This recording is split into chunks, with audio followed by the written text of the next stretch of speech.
Hi, everyone, and welcome to another special Talking Insomnia episode. We have Joe with us. Welcome. Hi, everyone. How's it going? Yeah, I'm happy to be here, Daniel. It's good to see you.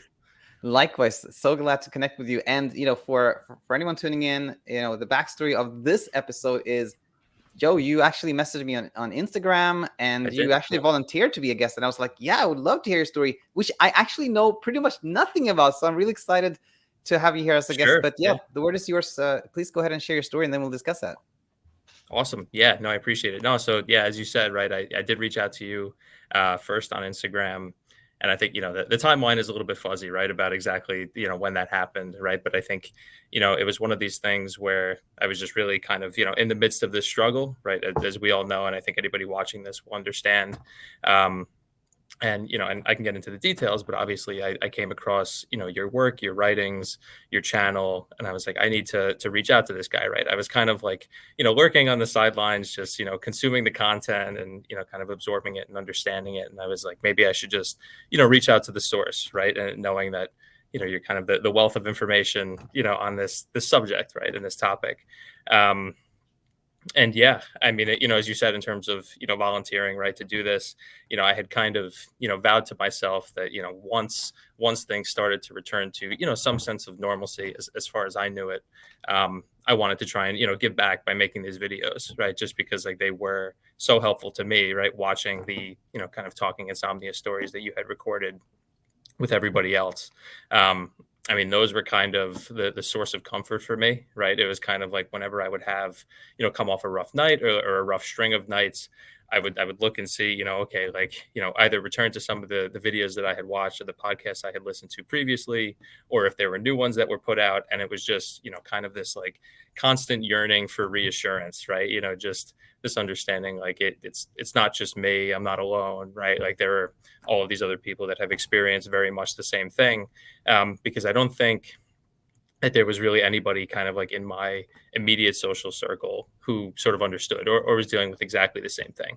I mean, obviously, I know something that you talk about, often as well, in your writings and your other videos. I mean, everybody deals with issues, regarding sleep on any given night, right? Like, it just happens. It's part of being human, right? I mean, we have certain stressors that come and go and will affect, the way we sleep. But I mean, this kind of consistent pattern, right, was what really caught me off guard. And I think, catches many off guard. Yeah.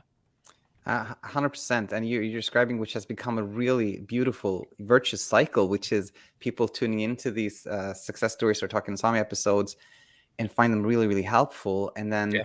at some point feel like, I want to contribute now. And then it becomes like it builds up because then more people find it and then more people want to contribute. So it's a really nice, virtuous cycle. So again, super glad you're here. And with that said, yeah, tell us like the struggles with sleep. When did that start? How did it start? Sure. Yeah. Yeah. So I think in total, it's been, or it was probably about 9 months since, sort of the start. I think that's about right. It was, July of last year. Right. And it all kind of started out. I had, a couple bad nights, right? Couple stretches just due to like, some personal issues I had going on. I was kind of overthinking some things. It was about a relationship I was in at the time, right? And kind of kept myself up at night, one night and then the next night. And then I think really kind of the main trigger there was that third night, I had to wake up extremely early because I was leaving to go on a trip, right? And I had a very early flight. So there was this thought, I haven't really slept much in the past 2 days. Like, have to get to bed, right? Like, I think I had to get up at 4:30 or something, crazy like that, some ungodly hour. And of course, right, as we know, I mean, putting that pressure and that stress on myself to get to sleep just didn't happen. Kind of was tossing and turning all night, and then I think I was kind of hooked in a sense. I mean, it was, made my way to the flight, got on the trip, and I was flying out west. Actually, I was going to Denver, meeting up with one of my friends, and then as part of a larger trip to Seattle. And those first couple nights in Denver, it was just, I wouldn't say misery. I mean, that's extreme, but it was kind of like I was in kind of this daze. I still was sort of unable to sleep, and every night became this ever increasing, struggle, right, and desire to get to bed. I mean, quite honestly, being out in Colorado, right there, I sought out a dispensary. I think a lot of people, on here might have, considered the same kinds of things, right? Just trying anything I could to help myself out. And of course it didn't, right? It only kind of increased my, anxiety at the time. And then as it continued night after night, I mean, it was probably 5 or 6 nights of what felt like no sleep. However, I think, rationally, I knew I wouldn't be functioning and still able to kind of tour around and walk around and, at least somewhat enjoy myself if I truly was not sleeping at all. Turns out, right, that the more I learned, the more I knew it was probably just this kind of hyper sleep or very light kind of fragmented sleep. And thankfully, I mean, what was nice was, as the trip went on, I met up with, again, a larger group of my friends. And I think just the comfort of having them around, we were all staying at one of the main friend's apartment in Seattle. And I don't know, it must have just calmed the anxieties I had. And I started to sleep again normally, right? Was able to enjoy the rest of my trip, no problem, which was great. Returned home after the week. And I think I probably had about another week and a half to 2 weeks where it was fine. I was like, okay, cool. Let's forget about that. It was no big deal. And then I still remember it was a random Sunday, just for no particular reason, couldn't really fall asleep that night. And I think as you describe it right in your works, this was definitely one of those speed bumps, right? And I remember having the thought that next day, like, this is so crazy. Everything was fine. I don't understand, like, why has this now come back all of a sudden? And again, this was now probably like end of July, beginning of August, something like that. And I think from there is really where it was sort of consistently rocky. I would have periods where it was better and then periods where it was worse. I think at the worst, aside from that kind of initial vacation, really that initial, 5 or 6 day span, it was probably, 2 or 3 days at a time where I would really struggle. And then I would have, I don't know if it would be the surrender sleep, but just, an exhaustion, right? Where finally I would have a semi-normal night of sleep kind of on that third, and then the cycle would usually repeat again. And I think, very similar to, I would say, again, most of the other people watching this channel, I imagine, and also those that have spoken with you, there was just this, like, it was constantly in the back of my mind, right? It was consuming my thoughts and my days. And it's like everything I was doing was around, surrounding sleep and, trying to protect that and getting to bed later on, for which I very quickly learned, right, was kind of all of the wrong things, so to speak, right? Doing what we shouldn't. But I think what our, primal, pre-evolutionary brain, it tells us to do, right? It's, again, as you've explained it, so well, right? It was this fear, it was this anxiety, and, it was coming from a place that was in the subconscious, right? It wasn't, and then it was obviously surfacing on the conscious mind. And speaking, sorry to jump in there, but Sure. on this topic, like, can you give us some examples of what were the things that you tried to do? Sure. Yeah. I mean, so, obviously one of the main things was just kind of like staying in bed longer, right? So, going to bed earlier at, times that I wouldn't even go to bed normally, right? Right prior to all this. And then, very much sleeping in and just kind of or sleeping in, but, laying there, kind of tossing and turning, thinking I could try to capture sleep in, whatever way I could. I did try, kind of cutting out caffeine, and I'm not a huge, caffeine junkie, anyway. I'll have, usually have a cup of coffee in the morning and maybe one in the afternoon, just because I enjoy it, right? Like and that was not something that I wanted to cut out of my life, right? Like, this is a joy for me. It's something that I think a lot of people like, a good cup of coffee in the morning. I started taking, some melatonin, not with any regularity. Just kind of on an as needed, and had a little bit of success with that. But again, as we know, regarding, the idea of delegation, and it's almost funny because it was paradoxical in the sense that I think I had read about delegation. And so, like, I had a good night while having taken some melatonin, but then I started thinking about that. I'm like, wait, but is this going to continue to work? And is it just because of the melatonin, which I think it tends to happen. So that was, honestly, probably only 3 or 4 times I decided to try that, because I was like, I don't need this. This isn't something that's necessary. I think I also tried I was taking magnesium as well, which I think, to this day I still take, just because I think generally as a supplement, it's good, right? It has a lot of, health benefits. But at that time, right, I remember distinctly there was a period where I had probably like a week or so stretch of taking magnesium and having, what I thought were great results with regards to sleep. And then, of course, right, as we now hit another speed bump, and that fell off. And I remember describing to my friends that happened, and I was like, I think, the magnesium stopped working. This is crazy. And again, right, it was never anything that I needed, right? I hadn't taken it for the previous, 26 years of my life, right? And all of a sudden I decided that this was something I needed. It was rationally and logically, I knew that it seemed a little bit crazy and out of the box, but again, you're kind of grasping at straws, at that time, at that point. So Absolutely. And during this time, you described like how you have this pattern of like 2 nights of very little sleep, then mhm. some kind of like Yep. catch up on the third night, and how in the daytime you're still doing what you need to do, like your obligations, but you're sort of consumed with sleep at the same time. Is that how your days were like? What were your days like? Yeah, no, I think that's honestly a perfect representation. Because obviously, I still have my job, and I had work to do. So I'm a scientist, a research scientist. So it's, very critical thinking heavy, very analytical. And you can imagine that that's where, kind of like my personality trends towards. And of course, I mean, I think a lot of people would identify with that. I know I did, hearing some of the others talk. Um, but yeah, I mean, still, I had to, thankfully, my job is very flexible in terms of, working at home, kind of this hybrid on-site at home. But I mean, I do work in a lab, right? So there's some amount of on-site time that has to happen to run the experiments. But yeah, it was kind of like, okay, I got to, just pick myself up and do this. And I did, yeah. And, some of that, honestly, like those little wins throughout the day were helpful. Not like, I remember specifically I think it was like early September into October. We had like a very important project, super high priority, and I was kind of like a lead on this. And I'm like, I just have to buckle down and do it, at all costs. And getting that done was helpful for sure. I mean, just knowing like, wow, I took care of this successfully. Nothing went wrong. I was able to, present the data to the team, and all went well. But still, it wasn't necessarily enough to shake everything entirely.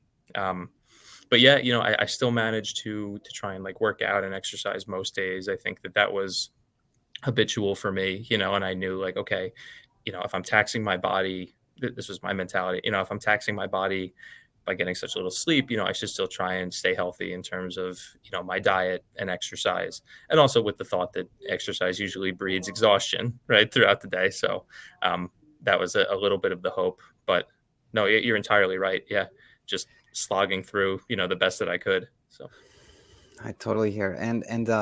My next question becomes, I'm just curious, like where in the timeline did you find our YouTube channel, our content? yeah, so I think it was probably after I hit kind of that first speed bump again, in again late July, early August. When I really started thinking about it again. Um, I early on when I was on the trip out west, I had done a ton of reading on Reddit and Googling. And I mean, like, this is a tendency of mine, which is not great, right? I mean, I have a little bit of health anxiety, which again, I would imagine a lot of people do. Um, so yeah, I think it was around that time frame, and it was actually on Reddit that I came across a post, regarding the sleep coach school and your works, and I said, okay, let me check it out. Why not, right? It's another Google search or a YouTube search. Started watching some videos and was immediately kind of blown away, right? I'm like, I can identify with all of these people, and I was like, everyone seems to think similarly to how I do. And then obviously reading more, learning more, right? I came across your books, and I had bought Set It and Forget It, as well as Natto, um, and read both of those. Again, very kind of quick, easy reads, but super informative. And it's just that reiteration, which I think compounds, right? And kind of the calming effects of understanding, what's going on and how this all works. So, Absolutely, yeah. I'm glad. I think reflecting back, I think out of probably everyone I've had as a guest before, yeah, you've probably come across like our work like probably the earliest, quite early, which makes me glad, and it also makes for a different type of story here, because sure. you sort of had that available early on, but that didn't mean that it like immediately like the struggle was gone. Like there still was like a path Yep. and learning to follow. So I guess just to continue, like take us through like kind of like continue the timeline here from where we are, like August, September, and on. What happened next? Yeah. So I think, I mean, again, you're exactly right. I think that initially, after finding, the YouTube channel as well as your works and the books and reading those, I had a couple weeks of, again, return to sort of normalcy and good sleep, which I think, if I remember correctly, right, from some of the other kind of tales, right, that you've recounted and had other people mention on their interviews, right, that tends to happen, right? You have this little bit of comfort that comes in and you say, okay, all of the pressure is taken off my back. But I mean, I think that ultimately what it came down to was that I think I also had like some other stressors going on in my life that this whole situation made me realize, right, and recognize. And I think, and again, I can follow the timeline, but I think um, the whole kind of struggle with insomnia and the battle really helped me better understand, myself, right? Take care of sort of my own mental health, right? Or at least be a little bit introspective, right? And explorative, right? In terms of what's going on inside my head and like, why is this happening? And really analyzing what's going on, in my life and why am I feeling a certain way or thinking a certain way.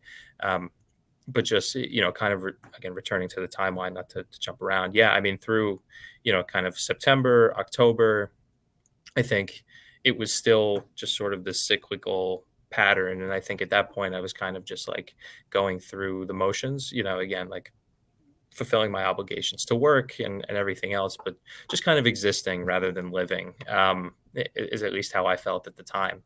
um, Leaning heavily, I would say, kind of on my parents. I mean, like I'm not, I live, on my own with a roommate who's a great friend of mine, but still, this was something that I kind of wanted to keep to myself, right, and sort of not let on, what was happening. But I would be texting, my mom during the day. I'm like, oh, another horrible night, and like, her heart and my dad said they were breaking for me because they're like, we just want to help you, as any good parents would, right? But they're like, we can ultimately, right? Like it's, it's a very personal thing, um, and something that you have to take on. And I think also, I mean, for me, kind of like one of the biggest concerns was, or one of my biggest concerns with the whole thing was kind of appearance, and not even so much just like physical appearance, but I guess kind of general personal appearance, right? How I looked to the outside world, again, my friends, my coworkers, other people, in my mind, I had built up this construct that I'm like, hey, everybody's looking at me and they know that I'm having,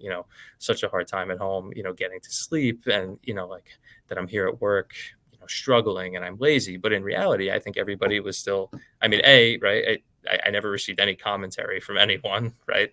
um, because people are generally kind, right? And I work with, some great people, and have great friends, but also I was getting things done. I was still doing the work and completing the tasks. So all of that I know was internal, right? That was never reflected back on me externally. Um, but I think ultimately what it came down to, now progressing, through kind of October into November, and December. I mean, again, I think, I hadn't quite recognized it at the time, but one of the big stressors was actually that relationship I was in at that point that I had mentioned that kind of triggered it in July. And I don't know if that was something that I was kind of carrying with me, or I had like linked the two mentally. Um, but nonetheless, I mean, I think that again, it was sort of a blessing in disguise because it made me recognize some things that I might not have otherwise realized. And that was also something that, this whole appearance construct came into play as well, right? Because it was like, oh, what is my girlfriend at the time going to think of me?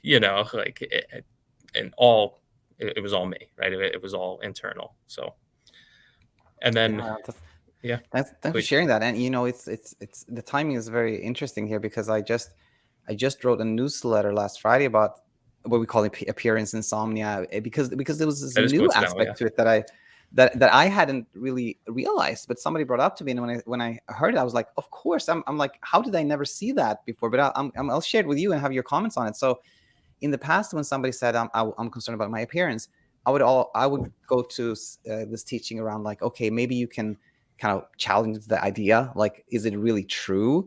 And if somebody Sure. find that hard, like, yeah, it is really true, then I'd be like, okay, well, then you can deploy some acceptance and be like, if I'm tired, looking tired, that's okay, no pressure. Yep. But what I heard this actually one of our students say, which was really interesting to me, was that, well, if we are feeling like, if we're sad if we're feeling kind of hopeless and emotionally drained, Yep. we may look a bit more tired.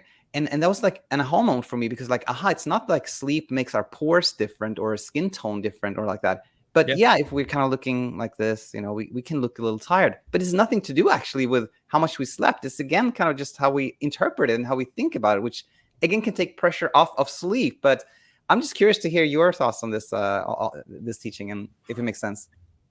No, yeah, you're entirely right. Again, and I think that right that does resonate heavily with me, because I think, being in the sciences and being technical, of course, I'm kind of analyzing and overanalyzing, sort of the physiological effects, right? Or again, on appearance or internally. But it's true. I think the thing I would always look at, as most would, is either dark circles under my eyes or bags, something like that developing. And again, this general look of maybe a sadness and kind of hopelessness. But then realizing every day, right? I think every day I look in the mirror, I'm brushing my teeth or whatever it is, and even days lately when I've gotten whatever it is, 7, 8 hours of sleep, I'm like, oh, I still kind of have circles, and like maybe that's just me, and like I look back at other pictures of myself, even from the past a few years ago, and I don't see much of a difference. And then also, I mean, again, on more of the scientific end, but I mean, so many contributing factors play a role in that, right? Whether you have allergies and your sinuses are a little bit clogged, or dehydration, right? I mean, those are two other major factors which come into play.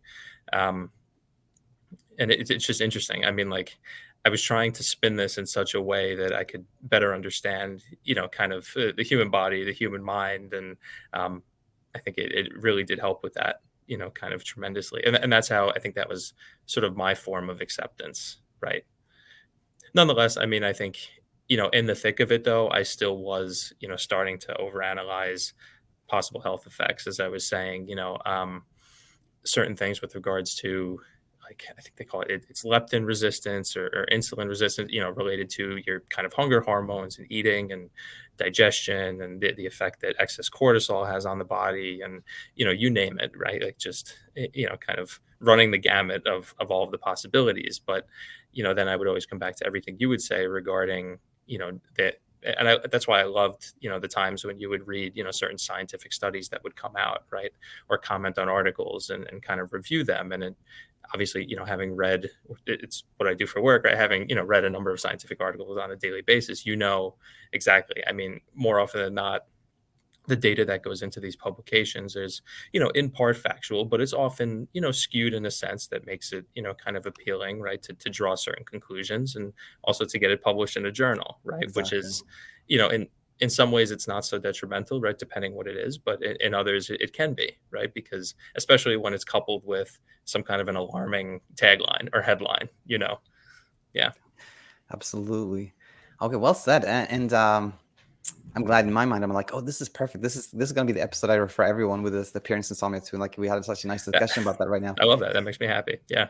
And now, so we're here in like the end of last year. You learned a lot. Like you studied. You clearly had a great understanding of like our teachings, but you were still like in a struggle. Like so kind of like barely, so kind of just existing. You Mhm. know, telling your mom how you're feeling, your parents being kind of Yeah. heartbroken for you. But what comes next here? Is it like just continue the story actually? Yeah, sure. So I mean, again, I think so. Now we're in. I think we'll use Thanksgiving time, right? Yeah, end of November as kind of a good benchmark. Um, so I think like that period was maybe like kind of the peak of my stress and anxiety. I mean, it was like I still enjoyed Thanksgiving and the holiday and everything with family, and I was home up at my parents for a couple days. But sleep wasn't great, but I was kind of like, you know what, like I'm still just going to enjoy myself here. Like I love Thanksgiving personally; it's one of my favorite holidays. So like I'm not going to let this ruin that. Um, and I mean, I think also, right, that was a time, and again, I'll share this, right? That was the time when kind of my relationship ended at that point as well. And I think again, I since I had linked the two and placed a lot of anxiety and tension on that, it did alleviate things a little bit. However, once again, it was not perfect, right? It was not the end all cure, because I think there was this nagging thought in the back of my mind that was like, okay, so like I'm not so stressed or worried about that anymore and my appearance there, but like, what about everything else still? like our brains always have the capacity to do that. Um, but I think another big kind of stepping stone that really helped me out, once again for work, I had another like very large presentation on, a side project that I had been working on for some time, presented to the entire department shortly after this. I mean, it was like the week after Thanksgiving and kind of that breakup. And I was like, all right, just have to buckle down, just have to do this. This is huge, right? It's going to be big for visibility and everything. And just kind of, nailed it, right? But, hadn't slept much the night before, but still got through it, compliments, and my boss was happy with the work, and I was receiving questions and feeling them properly, like just a massive confidence boost, right? Of course. And I want to say, like, I think I would tie kind of like the true recovery to that sort of moment. Again, it was the culmination of everything, but so then I would say into December, right? Like it took a couple weeks, maybe honestly maybe 3-4 weeks, but I would say by like the week of Christmas, I was really sort of consistently starting to sleep better. And I would say that since then, right, in the last, 3 months or so, 2-3 months, it has been, back to that. I think it was sort of stages, right? So it got back to like, okay, I'm sleeping some amount if it was, 4 or 5 hours nightly. And I was like, okay, this is good. Like, this is cool. I can function like this. This is fine. And then, right, just gradually, I guess, becoming more and more comfortable and more relaxed, allowing that hyper arousal, right, to use, kind of the major keyword here, allowing that to, settle and sort of reduce on its own, was critical. And exactly the idea of acceptance and being kind to myself and understanding that these things do take time, being patient. Um, and I'm still, I think I've always been someone who, like, I had a kind of a very regular sleep schedule, and I still do. And I think for a little bit, even, last month, right, I was over analyzing to a point, thinking, oh, I'm still waking up at 6:30, 7 o'clock, even though I went to bed late, if it was a weekend or something like that. But then recognizing, like, that's normal, I mean, it's just, that is we have a circadian rhythm, right? Our bodies know, like, oh, you usually get up at this time every single day. This is when you're going to get up. It doesn't necessarily feel that difference of when you went to bed, even though, sure, you probably have a little bit of a sleep drive, differential, but Adjustment, not yeah. exactly. But nonetheless, yeah, I think also that was kind of like one of the final pieces, just accepting that and saying, like, okay, this is how it's going to be. This is how I am, and taking it from there. Yeah. Super nice to hear. And one thing that just came to me as we were speaking here was that I think initially when you messaged me, which was probably like, I'm guessing 6 weeks, 2 months, I don't know, something like that, a couple of months ago maybe, you Yeah. were saying, I'd be happy to be a guest on your channel, and you were sort of saying like, I'm not fully there yet, but Yeah. maybe it's still valuable. And I said, actually, that may be even more valuable because uh, people can really relate to, even if you're not, you know, Right. completely back to where Fully things were before, so to recover. speak, Exactly. right? Yeah. So with that in mind, like, do you feel like you're pretty much to where things were before, or things are like a little bit of a residual anxiety left, or where are things right now? Sure. Yeah, no, you're totally right. About, when I reached out to you, and I think I was going through that period that I was just describing, where it was better, but I was like, okay, let me kind of wait and see, and make sure we're good to go, even though I know you wouldn't have minded, right? You would have had me as a guest regardless. Um, but nonetheless, I would say, now, like, yeah, I would consider myself to be back to, where I was. What's very interesting, and I think this might be comforting for some, right, is like, I think most nights still when I go to bed, I have a thought in the back of my mind that's like, what's tonight going to be like? But then I wake up, like that's pretty much how it's been happening. I mean, even last night, like, it's the majority of nights, like it, and I think that I know that you've mentioned this in your book a few times, right? This idea of like the thoughts aren't the problem, right? It's our treatment of the thoughts and how we handle those, and also this idea that, like, you don't have to banish them from your mind. They can live there, and it's okay as long as it's just a thought. You just recognize, and I think I fell into the trap early on as well of making this an action, right? Something active that I really had to focus on, right? And like, okay, here I am accepting my thoughts right now, instead of just allowing it to live, and understanding that it's all of it, right? The entirety is passive. It's a passive process. It really is. Super nicely said. And you made the exact teaching point that I saw too, which was that we can have this like warning thought when it's nighttime, like, what if I don't sleep? What if this Mhm. happens? But if we don't then react to that thought, then it becomes fleeting. Like, it doesn't become any struggle. And Yeah. there was another thing I would just want to point out for anyone hearing too, which was how you said that at some point, maybe in December or so, November, December, you started seeing that you more regularly slept, maybe 4 hours, 5 hours, Yep. which was not at all where things were, before the struggle. But Definitely your not, no. interpretation of that was sort of like, oh, this is It's things are getting progress. Yeah. easier. This is nice. And it's okay that things are the way they are now. And then you saw things get even easier, Mhm. which what I see a lot is, and by the way, no judgment, of course, it's very natural Yeah. too. But what a lot of Yeah. people do is they say, um, "Oh, now I'm sleeping 4 hours, and that's, yeah, it's better, but it's not at all where I want to be. How do I get to the next stage? This is not okay." Yeah. Then there's a little bit more struggle. So the way you approached it was very helpful, and I just want to point that out. But yeah, that makes sense. Yeah. No, no, no, entirely. And I do totally agree with you. I mean, I think I'd be lying if I said that I didn't have some of those thoughts at the time, at least in the beginning of that stage, because again, I mean, it's very, it, in a sense, not to, diminish it, right? But it's very formulaic, right? I mean, the human mind, right? We all tend to think similarly, right? For different reasons, but we spin ourselves up in very much the same way. And so, yeah, I went through that. And then I think I just happened to have like a lot of kind of fun, enjoyable events happening around that period too, where I was like, okay, well, I want to do this thing. I'm having this party or this celebration, and like, it's okay, if I'm a little bit tired, like that's fine. I'm still gonna, as you say, right, like still enjoy yourself, do the things that you want to do, and go from there. Yeah. And I mean, I think, part of the only reason that I had, I think pushed off, meeting with you was just because I had, some trips and things planned over the last couple months. So I was like, okay, once all that's settled, then, I think it'll be a good time. So I think it was a very nice time. This was a very, very nice story to share.